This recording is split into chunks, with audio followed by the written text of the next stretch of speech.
अस्सलाम वालेकुम dear students. आज का हमारा टॉपिक है डोमिनेंस ऑफ इंसेक्ट्स। जैसा कि ये हम टॉपिक पढ़ रहे थे तो हमने कहा था कि डोमिनेंस से मुराद कि एक इरा ऐसा था कि जब इंसेक्ट्स बहुत ज्यादा थे, इवॉल्व हो रहे थे और आज भी ये डोमिनेंट है। और जब हम कंप्लीट एनिमल किंगडम की बात करते हैं तो हमें ये इल्म होता है कि 74% ऑफ एनिमल्स इंसेक्ट्स बना रहे हैं। और जब हम कंप्लीट एनिमल किंगडम देखते हैं तो हमें ये पता चलता है। तो इस पैराग्राफ में जो बुक हमने कंसल्ट की है, डिफरेंट वेटेज बताया हुआ है एनिमल्स का, और ये हम लास्ट लेक्चर में पढ़ चुके हैं। तो हमने ये जाना था कि हमारे पास क्लास इंसेक्ट्स के 4 ऑर्डर ऐसे हैं जिनमें कोलियोप्ट्रा, लेपिडोप्ट्रा, हेमिनोप्ट्रा और डिप्ट्रा ऐसे हैं। और lot number of insects in orders में इंक्लूड हैं और फेमस भी हैं और इन्हीं के बारे में ज्यादा पढ़ा जा रहा है। तो आज हम इसी के बारे में देखेंगे। तो नेक्स्ट पेज पर हमारे पास वेटेज दिखाया गया है कि estimated proportions of species of insects and other groups of organisms of the global total। कि जब हम तमाम एनिमल्स की वेटेज या परसेंटेज देखते हैं तो हम काउंट करते हैं कि तमाम ऑर्डर्स में जो फेमस ऑर्डर अभी हमने रीड किए उनमें कोलियोप्ट्रा 24.9% इस ग्राफ में इतना वेटेज है इसका कि तमाम आर्थ्रोपोड्स तो हैं ही हैं, उसके साथ एनिमल्स का 24.9% कोलियोप्ट्रा बना रहे हैं। ऑर्डर है ये क्लास इंसेक्टा, उसका ऑर्डर कोलियोप्ट्रा। देन लेपिडोप्ट्रा, ये तो बहुत ही कम वेटेज है 3.2%। देन हेमिनोप्ट्रा, ये सेकंड है वेटेज में, सबसे ज्यादा कोलियोप्ट्रा और देन हेमिनोप्ट्रा। देन थर्ड नंबर पे हमारे पास डिप्ट्रा है जिसकी परसेंटेज 12.9% है। लास्ट पे फोर्थ नंबर पे लेपिडोप्ट्रा है जो 3.2% के साथ है। और हमने ये 4 मेजर ऑर्डर तो देख लिए। जब हम ये 4 मेजर ऑर्डर देख लेते हैं तो क्या इंसेक्ट्स इन्हीं में पूरे हो गए? नहीं, इंसेक्ट्स तो और भी लॉट ऑफ नंबर्स हैं। तो इसलिए इसी के ऊपर आप देखें अदर इंसेक्ट्स भी आप लोगों को नजर आ रहा है और ये अदर इंसेक्ट्स 4% बना रहे हैं। और ये तो सिर्फ क्लास इंसेक्ट्स हो गई जिनमें हम प्लस कर लें 24.9 प्लस 3.2 प्लस 19.3 प्लस 12.9 प्लस 4, ये जितनी भी वेटेज बनेगी ये तो सिर्फ इंसेक्ट्स के बारे में होगी।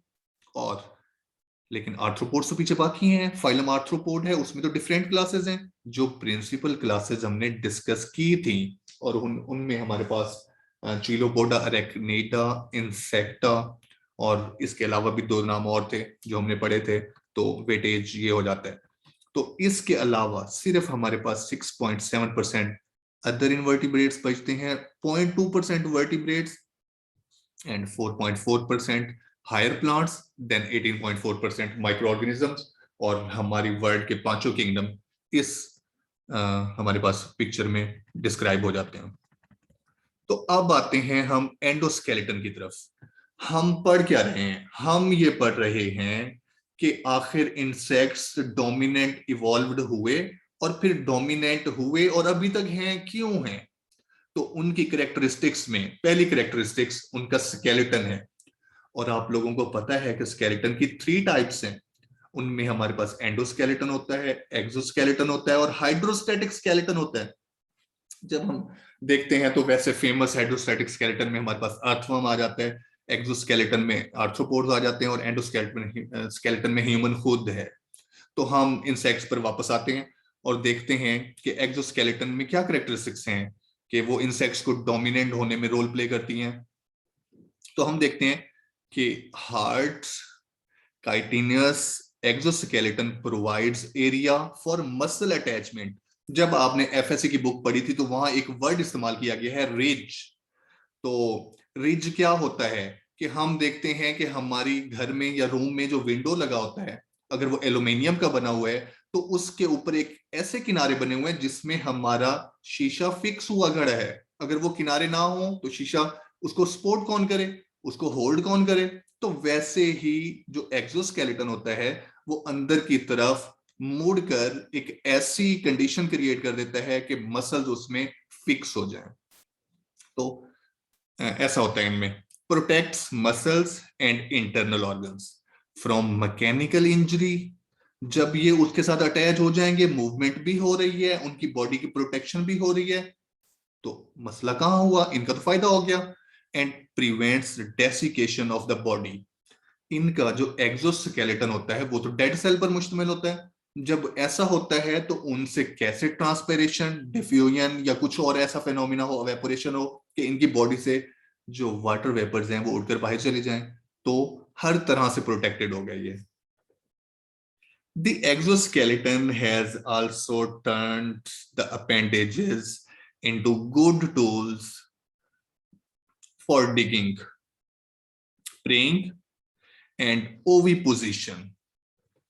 अब हम देखते हैं कि ये ही अपेंडेजेस, आपने ये टॉपिक पहले पढ़ा हुआ है एफएससी में, जो इसके मुतालिक बताया गया है वो ये बताया गया है कि हमारी जो अपेंडेजेस हैं दरअसल जो इंसेक्ट्स हैं इनमें जॉइंट्स नहीं होते, इनमें जॉइंट्स नहीं होते। दरअसल इनकी जो एक्सोस्केलेटन है वो दरमियान से कुछ ऐसे ब्रेक देता है जिनकी वजह से इनके मसल्स बेंड तो हो सकते हैं पर इनमें जॉइंट्स नहीं हैं। तो इनके उन्हीं कुछ अपेंडेजेस में से कुछ जो लिम्ब्स होंगे या लेग्स होंगी उनमें ऐसी अडाप्टेशन आ जाती है कि उनके ऊपर क्ला बन जाते हैं या ऐसी नोक बन जाती है जो उस इंसेक्ट्स के माउथ पार्ट बनाकर उसको डिग करने में हेल्प करते हैं, कोई चीज खुदाई करने में हेल्प करते हैं। तो इसी तरह नेक्स्ट प्रेइंग, तो प्रे शिकार करना। तो अगर ये शिकार करते हैं तो ये सब स्मॉल साइज ऑफ इंसेक्ट्स होते हैं। अगर ये शिकार करेंगे और शिकार करने के दौरान इनका प्रे मजबूत हुआ और वो भागने की कोशिश करेगा तो इनके पास कोई अपेंडेज ऐसा तो होना चाहिए, ऐसा तो होना चाहिए जो उसको होल्ड करे, इसीलिए यहां ऐसा होता है। इसी के साथ साथ हम देखते हैं कि ओवी पोजीशन, अंडे देना, जब तो इनकी बॉडी पे कोई ओपनिंग होनी चाहिए जहां से ये अपने सेक्सुअल रिप्रोडक्शन के लिए तमाम फिनोमिना कंप्लीट कर सकें, इसीलिए।